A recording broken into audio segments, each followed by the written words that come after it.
Welcome back to the channel. Today I'm reviewing something I've never seen on a shelf before. Bardstown Bourbon Company's Single Barrel Pick. Is it any good? Does it taste okay? Is it better than these? The trio? Stay tuned and find out.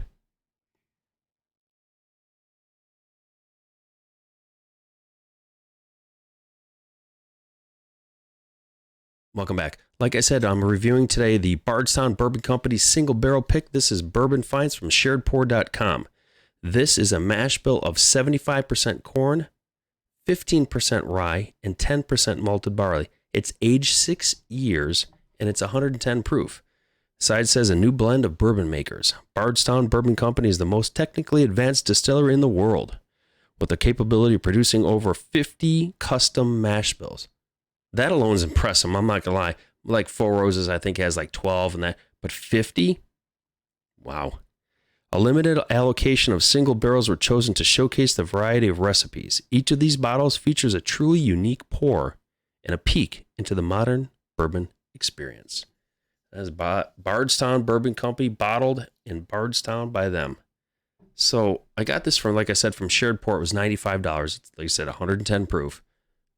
But to get something that's literally, I've heard like the mash bill is sort of similar to the White Label Origin series at 110 proof. That's right in my wheelhouse. For $95 plus 15 shipping, you're talking about $110. Yeah, I'm good with that. I'll do it. Just one, to have it. Two, to review it, because I'm here for you guys. I review a lot of stuff. Got a lot of stuff coming up. Got into the history, got into the bottle. Like I always say, what's the juice like inside? Let's get to the nose. Ooh. Brownie batter. Like if you just had made brownie batter, and when you were a kid, and your mom was done, and you got to either lick the spatula or the mixers that came out. That's what that reminds me of. Fresh brownie batter. Chocolate, charred oak, very light vanilla, like a vanilla wafer dipped in brownie batter. There we go. It's a weird, I know it's these weird things, but like I've said before, and a lot of other people will say the same thing.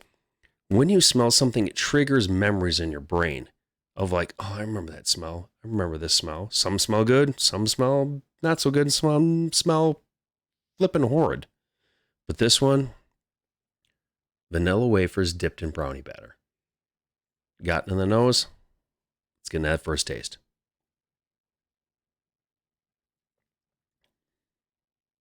Oh, that 110 does punch up, and it tastes like cherry cola. Like it reminded me of Savage Garden, where they go chicky cherry cola. That's what tastes. That, excuse me, it's very gets you mouth watering. It tastes like cherry cola, like a fresh. When I was a kid, we used to have a Saunders up in the Southgate Mall, and they used to do soda jerks where they actually made the soda and put the syrups and that stuff into the sodas.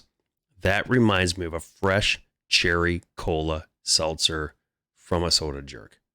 I know that dates me, but I don't care. But man, that is good. And that Kentucky Hug is almost not existent. It sits here, but it coats the whole mouth and comes down. You get a little bit of baking spice, but it's right on the back end. But man, I'm telling you what, for 110, that is, damn, that's delicious. And it's just right still on that tongue. It's still there. It's still lingering. It's still going. It's really good. It's a really good taste right off the rip. As you can see, I had a couple pours so I get it past the shoulder. I've had this now for roughly about a week and a half. It's been sitting out for about 20 minutes. You can see the color, and she's a clinger. Again, like I said, not the mash, but you can see it's just dripping down the edge. First sip was very good. Let's get into a second taste. Oh, yeah. You get that oaky note. That cherry cola note is still there, but there's like a sweet semi-chocolate overlay on top of it. So you get that the cherry cola in the first, and then that semi-sweet chocolate kind of coast right over top of it. And like I said, there's no Kentucky, I mean, little to no Kentucky Hug. It hits here and then just fades. This is insanely crushable with that slight oak, slight cherry oak, and that in the back end, and that vanilla, creamy vanilla. Yeah, you could, man, for 110, this drink's less than, again, like I said before, about a 90, 95. You could crush the hell out of this thing. And for $95, 6 years old, single barrel pick from BARDSTOWN, is it worth it?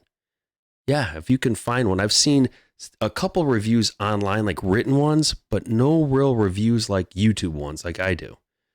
If you can find this and it's between the 90 to 100 range, yeah, get it. I mean, this is up there, honestly, with these. It's like a proofier version than the white label. It really punches through. I mean, you're paying almost $60, $65 for the rye.